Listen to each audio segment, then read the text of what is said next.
Welcome to Literary Journeys. Today we bring you the complete summary of The Triple-Headed Goddess, the 7th book in the Percy Jackson and the Olympian series. Remember, this is just a summary, not the full book. If you love revisiting Percy, Annabeth, and Grover's adventures, make sure to subscribe and hit the notification bell. And tell us where you're watching from. Your comments help YouTube recommend our channel and keep it growing. Let's dive in. Chapter 1. Percy is enjoying an unusual period of normalcy in his life as a demigod while trying to complete his studies at the Alternative Education Institute. However, his tranquility is interrupted when he is called to the principal's office, where Hecate, the goddess of magic, awaits him. With an imposing aura and a disturbing presence, Hecate informs him that she has a mission for him. He must take care of her pets for a week at her mansion. Percy, who had been hoping to receive letters of recommendation from the gods to enter New Rome University, learns that Hecate has driven away other gods with potential missions, ensuring that he was available. With few options, he accepts the task and receives instructions to arrive at the goddess's mysterious house in Gramercy Park at nightfall. He knows that nothing in his life is ever simple, and this seemingly harmless favor is bound to bring surprises. Chapter 2. Percy meets Grover at their favorite cafe to inform him about Hecate's mission. The satyr, excited, sees it as a great opportunity to bond with magical creatures, though Percy suspects it won't be that simple. Together, they visit Sally, Percy's mother, who reacts with concern and evasiveness upon hearing the mansion's address. Percy notices her unease, but she changes the subject, wishing him luck and reminding him to bring his toothbrush. Meanwhile, Grover devours a strawberry muffin and a latte, quickly becoming energized and rambling enthusiastically about the mission. As they part ways, Percy reflects on his mother's reaction and the mystery surrounding Hecate's house. Something tells him the goddess isn't telling him the whole truth, and once again, he's about to be dragged into a far more dangerous mission than it appears. Chapter 3. Percy visits Annabeth at her design school to tell her about the mission. After a brief chat with her friends, he takes her to his favorite thinking spot, a nearby cemetery. There, he explains Hecate's offer, including the fact that the goddess will split into 3 forms and that her pets include a hellhound and a ferret. To Percy's surprise, Annabeth is thrilled. Not only does she agree to help, but she also suggests using Hecate's mansion to host her long-awaited Halloween party. Percy hesitates, but his girlfriend is convinced it's a brilliant idea. While Percy is usually the impulsive one, this time, it's Annabeth who insists on taking risks. The determination in her eyes makes Percy give in to her enthusiasm. With the plan in motion, they decide to meet later to grab Mexican food before heading to Hecate's mansion. Chapter 4.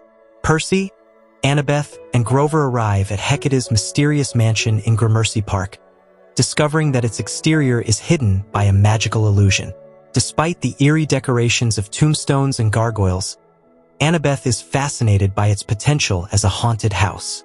Upon entering, they are greeted by Hecuba, a massive hellhound who immediately takes an interest in Percy, claiming he smells like salmon. Grover tries to translate, but the situation doesn't improve. Then they meet Gale, a ferret with gas issues and an attitude problem. Finally, Hecate appears at the top of the staircase, dressed surprisingly casually, and welcomes them with a disturbing smile. Before Percy can question her relaxed appearance, the goddess announces that she will give them a tour of the house for a fee of 3 gold drachmas. Percy gets the sinking feeling that they've stepped into something far more complicated than they expected. Chapter 5. During the tour, Hecate shows them a column of venomous eels she keeps in her house, revealing that their slime is useful for potions. Percy, who can understand them, realizes that the creatures are manipulative and threaten to bite him unless he feeds them more. Then, the goddess mentions that the mansion used to be a school of magic, but avoids elaborating on its history. While Percy dreads staying in the main hall, Annabeth takes an interest in the forbidden library, and Grover asks about the kitchen, where they discover a strawberry ice cream machine. Hecate warns them that tampering with her experiments could have disastrous consequences. Percy is already uneasy about the house, and his concern grows when Hecate mentions that they will now learn how to care for her adorable pets. Meanwhile, Percy starts to realize that, despite how simple this mission seems, there are many secrets hidden within the mansion's walls. Chapter 6. Hecate lays out her strict rules for pet care before leaving, entrusting Percy, Annabeth, and Grover with the responsibility of looking after Hecuba and Gale. The hellhound requires a specific diet and limited walks around New York, while the ferret has its own training room and a peculiar diet consisting of raw chickens. The trio is horrified as they watch Gale devour a hanging chicken, diving into its cavity to eat. Hecate warns them never to call Gale a weasel, which provokes a furious reaction from the animal. Before departing, the goddess casually mentions her parade in Tokyo Disneyland and leaves them with magical emergency torches. As she disappears, Percy feels that the real challenge is just beginning, as the pets stare at them with an unsettling expression of excitement over their newfound freedom. Chapter 7. The first night as Hecuba and Gale's caretakers turns chaotic. After cleaning up food remnants and feathers from the floor, the friends realize the pets are eager to go outside. Hecuba drags Annabeth like a water ski, while Gale entangles Grover with her leash. Percy struggles to keep up as his friends are pulled through Manhattan traffic. During the walk, Hecuba enthusiastically marks every corner, and Gale ends up perched on Grover's head. When they finally return to the mansion, exhausted, Annabeth discovers that Hecate's bathrooms defy logic, with toilets on the ceiling and showers spraying freezing water. Before bed, Percy glimpses a ghostly vision of a girl on a bicycle and a pair of broken glasses disappearing into the mist, leaving him with an ominous feeling. As everyone sleeps, he reflects on the fact that in his world, things never get easier, just weirder. Chapter 8. The morning starts early with Hecuba and Gale's breakfast, which requires patience and effort. During the morning walk, Grover suggests creating a schedule to organize their pet care duties, splitting responsibilities among the three of them. Percy and Grover accompany Annabeth to school and part ways with a joke. On their way back, Hecuba attempts to raid a Greek food stand, but Percy manages to restrain her before she destroys the cart. Grover stays home while Percy heads to school, trusting him to handle things. During the day, Percy notices the odd behavior of his school counselor, Eudora, who seems to fear Hecate. After school, he waits for Annabeth and Grover, but neither shows up. After an hour, he runs back to the mansion, where he finds Annabeth equally concerned. When they arrive, they discover that the house has been destroyed from the inside. The door has been blown apart, and Grover is nowhere to be found. Chapter 9. The interior of the house is a disaster, filled with blue smoke and shattered furniture. Percy and Annabeth find the kitchen covered in a strange pink substance that smells like strawberries. Amidst the chaos, they discover a gigantic, swollen Grover snoring atop the kitchen island. When they manage to wake him, he deflates after a massive belch. Embarrassed, he confesses that the disaster happened because he tasted Hecate's enchanted ice cream shake. Before they can argue, Grover panics as he remembers the pets. Percy and Annabeth search the house, but Hecuba and Gale are gone. They consult Hecate's eels, who confirm that both escaped when the explosion blew open the door. Grover tries to stand and help, but he's too weak. Feeling responsible, Percy decides to track down Hecuba himself, using his last hope, summoning Mrs. O'Leary. Chapter 10. Percy heads to Gramercy Park to summon Mrs. O'Leary, hoping that his hellhound can help track down Hecuba. After several failed attempts, he uses a magic whistle created by Leo Valdez, successfully calling Mrs. O'Leary from the shadows, who enthusiastically knocks him over. After calming her down, he gives her Hecuba's leash to follow the scent. But instead of finding her, Mrs. O'Leary leads him to an alley where they discover a small, injured hellhound puppy, trembling and frightened. Percy, moved, wins the pup's trust with some treats and names him Nope due to his peculiar bark. Exhausted from the journey, Mrs. O'Leary disappears into the shadows, leaving Percy alone with the puppy. Though he has yet to find Hecuba or Gale, he decides that his first priority is to help little Nope and bring him back to the mansion, knowing full well that Hecate won't be pleased if he returns with an extra pet. Chapter 11. Percy holds the puppy, Nop, who gets so excited that he pees on his shoes. Annabeth and Grover, exhausted from recent events, except the dog despite still not having found Hecuba or Gale. NOP has a cut on his back, and Grover offers to heal him with natural magic. After a quick cleanup, the friends gather in the ruined Great Hall, where Annabeth surprises them with pizza. As they eat, they reflect on Hecate's missing pets and the destruction of the house. Annabeth suggests investigating the goddess's library, while Percy must attend class. Grover, still feeling guilty, focuses on cleaning. With morale low, Percy tries to comfort Annabeth, reminding her that they've overcome worse challenges. Finally, they all attempt to rest, knowing the coming days will be crucial. Chapter 12. Percy searches for Eudora at school, but his supernatural counselor has disappeared. With no other options, he decides to ask Dr. Sharma about Hecuba, but instead, he finds Chiron disguised as Professor Brunner in the classroom. The centaur explains that he's filling in as a substitute teacher at Paul Blofe's recommendation and is taking the opportunity to stretch his hind legs, revealing his old limp, an injury from Hercules. Percy explains the situation with Hecate and her destroyed house. Chiron warns him not to use the goddess's torches, as they could summon dangerous spirits. He then reveals that Hecuba was once the queen of Troy and, after her tragic downfall, she harbors a deep hatred for the Greeks. Percy deduces that the Hellhound might be in Astoria, a neighborhood with a large Greek population. With a plan forming, Chiron urges him to attend class before acting, reminding him of his pending exam. Chapter 13. Percy fails both his exam and his school day, but the worst part comes in the subway when Hecate appears in his reflection, questioning him about his week. Unable to lie, he tries to distract her by suggesting she extend her trip. Intrigued, the goddess agrees to delay her return until Saturday morning to attend a celebration in Transylvania. When Percy arrives back at the mansion, he shares the news with Annabeth and Grover, who gets excited over the candy corn Hecate left behind. As NOP continues spreading his incontinence everywhere, Annabeth reveals that Hecate's library tempted her with dangerous books, reinforcing Percy's theory that the goddess is testing them. They decide to use NOP as bait to lure Hecuba in Astoria, hoping her maternal instincts will work in their favor. However, there are no guarantees of success. Chapter 14. In Astoria, Percy, Annabeth, Grover, and NOP search for Hecuba.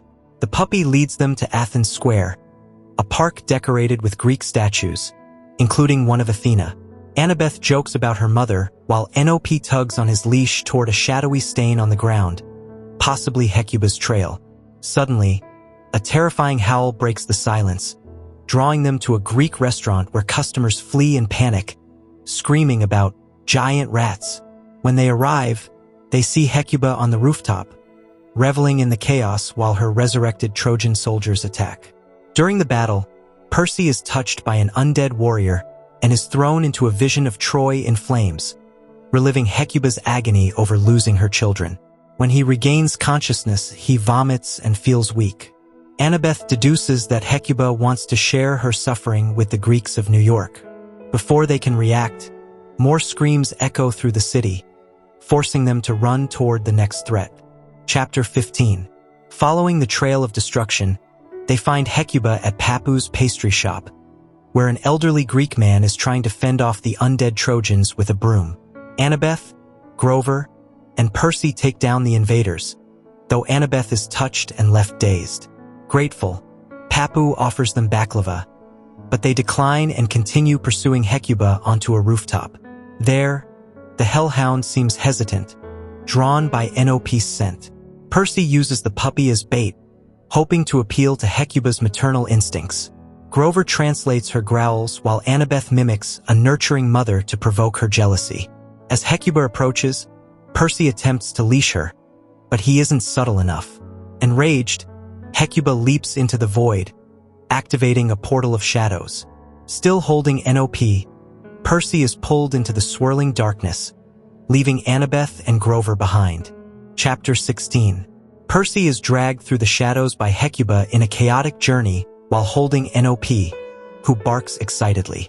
When they emerge from the portal, they find themselves in a German nightclub, where the Hellhound bursts onto the dance floor, causing a mix of surprise and enthusiasm among the patrons. However, she doesn't linger long and soon whisks Percy away again, transporting them to a desert in Turkey near the ruins of Troy. Percy tries to calm Hecuba, reminding her that Hecate needs her. Finally, the hellhound stops at the shore, visibly moved by memories of her past. Percy speaks to her about the importance of family and manages to convince her to return to New York. Exhausted, he collapses upon arriving at the mansion, where Annabeth greets him warmly, celebrating his success. Chapter 17. Percy wakes up drained from his journey with Hecuba. Annabeth informs him that he must attend class, leaving him and Grover in charge of finding Gale, the missing ferret.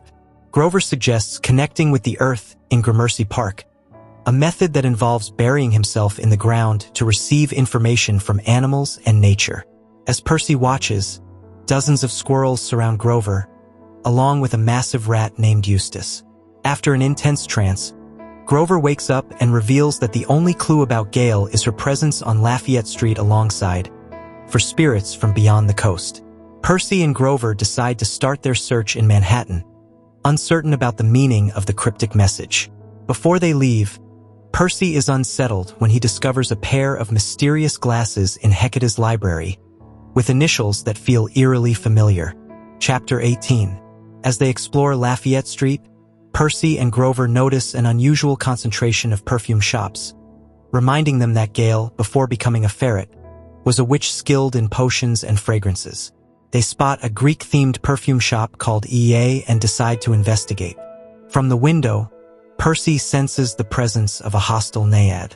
When she sees him, the woman flies into a rage and attacks them, hurling perfume bottles. Percy and Grover try to defend themselves but end up getting sprayed with a strange potion. In desperation, Percy uses his powers to redirect the liquid back at the naiad, causing her to dissolve into a perfumed mist. However, the effort leaves him completely dehydrated, and he loses consciousness. When he wakes up, Grover gives him water and explains that they've been unconscious for an hour. They suspect that Gale is trapped in the perfume business and decide to continue their investigation. Chapter 19. Percy and Grover enter EA and speak with a disinterested clerk named Greenhair. He mentions that their rival perfume shop, Aquafina, has a saleswoman named Sylvie, who may be one of the sisters of Philomela, the naiad who attacked them. Greenhair also mentions a mysterious perfume called Miracle, which has been a bestseller since Tuesday, the same day Gale disappeared. Percy and Grover suspect that the perfume was made with Gale's help and decide to investigate Aquafina. Before leaving, Greenhair suggests that Philomela and Sylvie are locked in a business rivalry and that Gale might be the key to their feud.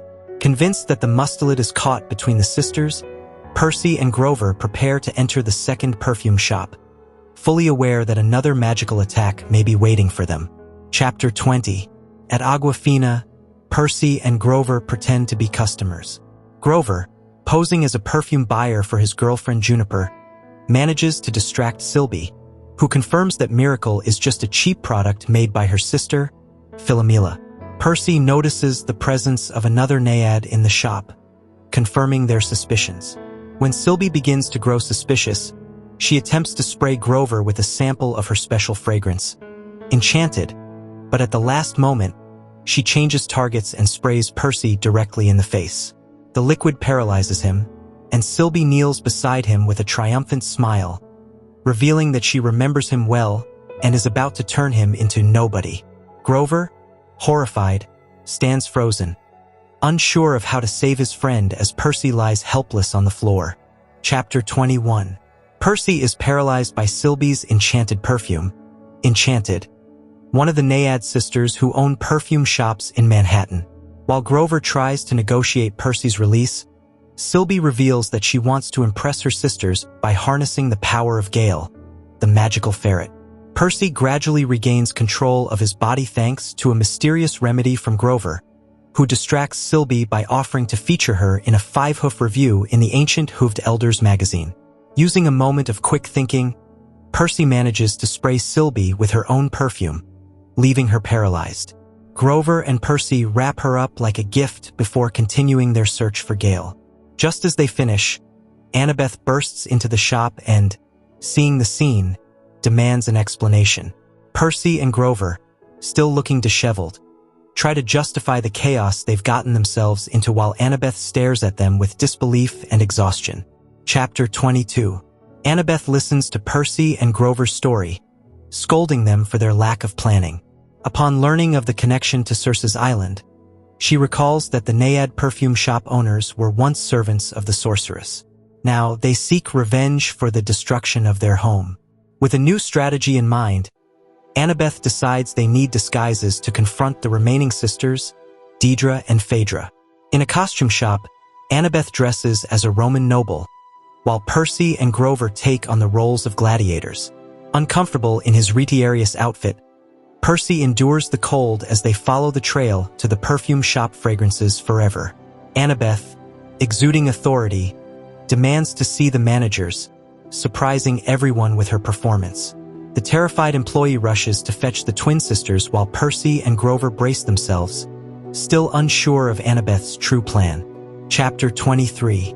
Annabeth confronts Deidre and Phaedra, pretending to be an envoy of Hecate. The Naiads, furious yet intimidated, try to justify themselves, but Annabeth corners them with her wit. To prove her power, she presents Hecate's palace key, leaving them momentarily unsettled. Seeing no other choice, the twins agree to show them where Gale is being held. In the back room, the group discovers a laboratory where Gale is chained, forced to craft potions under the threat of being stung by bronze bees if she stops working. Percy and Grover are horrified to see her in such a state. Annabeth demands her release, but the Naiads pick up on the desperation in her voice and realize the truth. Annabeth has lost Gale and needs to retrieve her to avoid failing Hecate. Seizing the advantage, Deidre and Phaedra decide that eliminating the demigods is the best way to earn the goddess's favor. Without warning, they launch an attack. Chapter 24. Percy counters the attack by manipulating the surrounding liquids, turning the potion against Phaedra and paralyzing her. Annabeth tries to restrain her, but Deidre transforms into a giant bear and hurls her against the wall. Enraged, Percy fights Deidre, slicing off one of her paws and forcing her to revert to her original form. Meanwhile, Grover attempts to free Gale but is swarmed by the bronze bees. Percy gets trapped in a pool of thick liquid that immobilizes his foot while Annabeth struggles against Deidre and Phaedra recovers. Thinking fast, Grover improvises a torch with a Bunsen burner to scare off the bees. In a last-ditch effort, Phaedra drinks another potion and unleashes a deadly attack called Beast's Breath. A cloud of white gas engulfs the trio, and though they manage to defeat the Naiads, they quickly realize that something is very wrong with them. Chapter 25. The Beast's Breath attack has a devastating effect on the group. Annabeth undergoes a partial transformation into an owl, Percy grows octopus tentacles in place of his arms, and Grover loses his goat legs, becoming fully human. Desperate, they search for a cure in the laboratory, but Phaedra taunts them, claiming there is no antidote. Meanwhile, the overturned cauldron continues to spill corrosive liquid, threatening to bring down the entire building. Percy, realizing that Annabeth is unable to think clearly and that Grover is in shock, makes a difficult decision. He orders his friends to evacuate with their captured enemies while he stays behind. His plan is risky but his only option. He must talk to Gale and trust that the ferret, with her knowledge of magic, can help them reverse the transformation before it's too late. Chapter 26. Percy negotiates with Gale, Hecate's ferret, while the laboratory collapses around them. Despite his half-octopus transformation, he manages to communicate with her and persuade her to help create an antidote. Initially hesitant, Gale agrees after a memory exchange in which Percy glimpses her tragic past as a witch rejected by humanity. Together, they prepare a potion amidst the chaos, but they only manage to create 3 doses. Before escaping the crumbling building, Percy breaks Gale's chain, granting her the freedom she was denied for centuries. The explosion of the perfume shop seals their escape, and as the defeated Naiads swear vengeance, Percy and his friends flee with the antidote, though they have no idea if it will work or just be another magical disaster. Chapter 27. Percy, Annabeth, and Grover take refuge in an alley and debate how to use the potion. Determined, Grover takes the first dose and experiences immediate side effects, intense vomiting, before finally regaining his goat legs. Annabeth, reluctant but resolute, drinks the second dose. For a moment, she appears to be choking, but then returns to her normal human form. Percy, however, faces a dilemma. Only one dose remains, and Gale has the chance to regain her humanity. In an unexpected twist, the ferret refuses to become human again, preferring her immortal form and asking Percy to fulfill his promise of getting her a laboratory of her own. Grateful, Percy takes the final dose, endures its side effects, and finally returns to normal. Feeling victorious, they return to Hecate's mansion with Gale, ready to face the next challenge. Chapter 28. Back at the mansion, Percy and his friends try to enjoy a pizza dinner while assessing the extent of the damage. Grover feels guilty for the destruction, but Annabeth and Percy assure him that they'll find a solution. Percy suggests using Hecate's magical torches to summon ghostly builders, though he knows the idea is risky. Annabeth, initially skeptical, considers the possibility, recalling her vision of Troy's fall and her connection to architecture. They decide to consult Gale about a potion to protect them from the dead, but the process will take all of the next day. While Annabeth and Percy prepare for their exams, Grover offers to keep watch over the mansion. Still uneasy, Percy meets Annabeth outside, and they share their concerns about the mansion's curse, convinced that they must uncover its past before attempting to restore it. Chapter 29. Percy visits his mother at the cracked teapot and tells her about his mission. Though worried, Sally expresses her confidence in him and reminds him to support Annabeth no matter what. Percy also asks about the vision of the girl with broken glasses, learning that it was actually his mother as a child, who once saw Hecate's mansion and was warned by the goddess to stay away. Reflecting on Hecate's choices, Percy realizes that the goddess may be trapped by her own regrets. He then visits Eudora, his school counselor, who confesses that she was once part of Hecate's failed school of magic in 1914. Eudora reveals that the school closed due to internal conflicts during World War I, and that Hecate has resented her ever since. Armed with new information about the mansion's history and the goddess's past, Percy resolves to fix the situation and leaves with an entire jar of lucky candies. Chapter 30. At nightfall, Percy returns to the mansion, where Annabeth and Grover have already devised a plan to summon the dead. They decide to visit St. Mark's Cemetery and awaken the spirit of Peter Stuyvesant, the former governor and builder of New Amsterdam, hoping he will help restore the mansion. Gale has prepared a protective ointment against ghosts, and Hecuba and NOP will accompany them to guide the souls. Percy shares what he learned about Hecate and her failed magic school, confirming that the mansion has been in decay since its closure. Annabeth realizes that unless they resolve the house's past, any restoration will be superficial. Armed with the magical torches, the group prepares for their dangerous mission. As Percy holds the torches, he jokes about his questionable ability to focus, but everyone knows that what happens next will determine whether their quest succeeds or fails. Chapter 31. Percy, Annabeth, and Grover arrive at St. Mark's Church at night, a place seemingly cut off from the world. They sneak into the cemetery, where ancient graves lie hidden beneath brick pathways, and a thick mist covers the ground. Annabeth lights the torches with magic, summoning spirits to rebuild Hecate's mansion. The first to appear is Peter Stuyvesant, a smoky shadow with a peg leg, followed by a host of angry specters awakened by the invocation. Though Annabeth struggles to control them, the ghosts are hostile, bitter about being forgotten by the city. Tension rises when Stuyvesant, intrigued, agrees to follow Annabeth, but only to test her. As the ghostly army surrounds them, Percy, overwhelmed by the spectral energy, fears they've awakened forces beyond their control. Chapter 32. Leading the ghosts, Annabeth stumbles after barely a block. The strain of controlling the dead is exhausting her, and Percy decides to take the torches to ease her burden.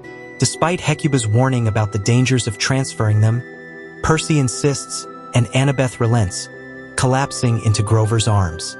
With the torches in his grasp, Percy feels the crushing weight of spectral energy and struggles to maintain control. As they march forward, More ghosts join them, and Stuyvesant watches with amusement, waiting for Percy to falter. With tremendous effort, Percy presses on until they reach Hecate's mansion in Gramercy Park. Annabeth, still weak, joins him on the porch, and together, they hold the torches high. With a final command, they order the spirits to rebuild the mansion, hoping their task will be completed before the magic consumes them. Chapter 33. The mansion's restoration is complete, but instead of vanishing, the ghosts remain, their presence growing more menacing. Annabeth attempts to banish them by crossing the torches, but it doesn't work. Percy, exhausted, collapses and nearly drops one of the torches, almost triggering disaster. Grover helps revive them with divine nectar, buying them a moment to recover. However, Stuyvesant reveals his true intent: to burn Hecate's house to the ground and eradicate her followers. The ghosts attack furiously, and Percy and Annabeth barely manage to fend them off with the torches. Gale provides jars of protective ointments, but the horde of spirits keeps growing. Suddenly, Stuyvesant becomes more powerful, joined by ghosts in Halloween costumes and possessed mortals, including a police officer with a pumpkin for a head. Realizing that Stuyvesant is Hecate's son, Percy understands that his hatred is personal. Their enemy has gathered an army, and the battle is just beginning. Chapter 34. A brutal battle erupts against the ghosts and possessed mortals. Percy slashes through the spectral attackers, but they regenerate endlessly. Grover plays his flute to lure the possessed away, while Annabeth defends the mansion's entrance with the torches. Hecuba and Nop fight fiercely, taking down enemies with bites and tackles. Amid the chaos, Hecate's eels unexpectedly emerge from their tank, soaring through the air like aquatic projectiles and attacking the ghosts. Percy, growing weaker, tries to face Stuyvesant but is overwhelmed. Every strike from the ghosts drains him further, drowning him in visions of past deaths. Stuyvesant knocks Percy down, leaving him vulnerable for a final blow. Without strength or weapons, Percy braces for the end when, suddenly, an unexpected sound interrupts the battle, offering him a final chance to survive. Chapter 35. Just as Stuyvesant's spectral horse is about to trample Percy, a blaring car horn echoes through the street. The Delphi Strawberries van arrives, carrying demigods dressed for a Halloween party. Unaware they've stumbled into a battle, Connor Stoll and other campers charge into the fray, using their unique skills to drive back the ghosts. Clovis puts the possessed to sleep, Valentina lassos them with her pearl necklaces, and Harley rushes in with his celestial bronze armor. Argus, the camp's many-eyed security guard, lifts Stuyvesant's horse off the ground, neutralizing the threat. Percy rushes to Annabeth, who is on the brink of collapse, and together, they cross the torches one last time. A burst of light engulfs the ghosts, dissolving Stuyvesant. Clovis offers him eternal rest, and the battle ends. Exhausted but victorious, the demigods celebrate as Connor suggests they continue the party. Chapter 36. The Halloween party at the mansion is a success. Austin Lake from the Apollo cabin plays music, while Connor Stoll handles the snacks, likely stolen from camp. Satyrs and nymphs dance non-stop, and Hecuba and Gale enjoy the company. Percy regrets that Mrs. O'Leary couldn't attend but consoles himself with the thought of seeing her soon in California. The party goes smoothly until Valentina Diaz, dressed as Coco Chanel, accidentally breaks a lamp with her pearl necklaces, though Harley quickly fixes it. Later, Percy finds Annabeth on the terrace, where they discuss their fatal flaw, pride. He reassures her that they make a good team because they balance each other's weaknesses. Annabeth, still concerned, senses Percy is planning something risky, but he insists he needs to speak with Hecate the next day. She decides to stay by his side, trusting they will make the right choice together. Chapter 37. Hecate returns to the mansion at 5:32 a.m., stepping through a fire portal from Grand Central. Her outfit is covered in confetti and candy, and her 3 heads wear strange accessories, including a Richard Nixon mask. Upon noticing Nop, she's surprised to learn that Hecuba has adopted him.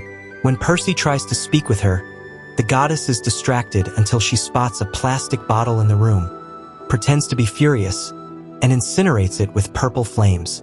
Finally, she hands Percy his recommendation letter, a simple parchment endorsing him for things. Instead of leaving with his prize, Percy confronts her, telling the whole truth about the week: the strawberry milkshake disaster, the battle with Stuyvesant, and the needs of her pets. Hecate, though initially indignant at his boldness, is taken aback by his honesty.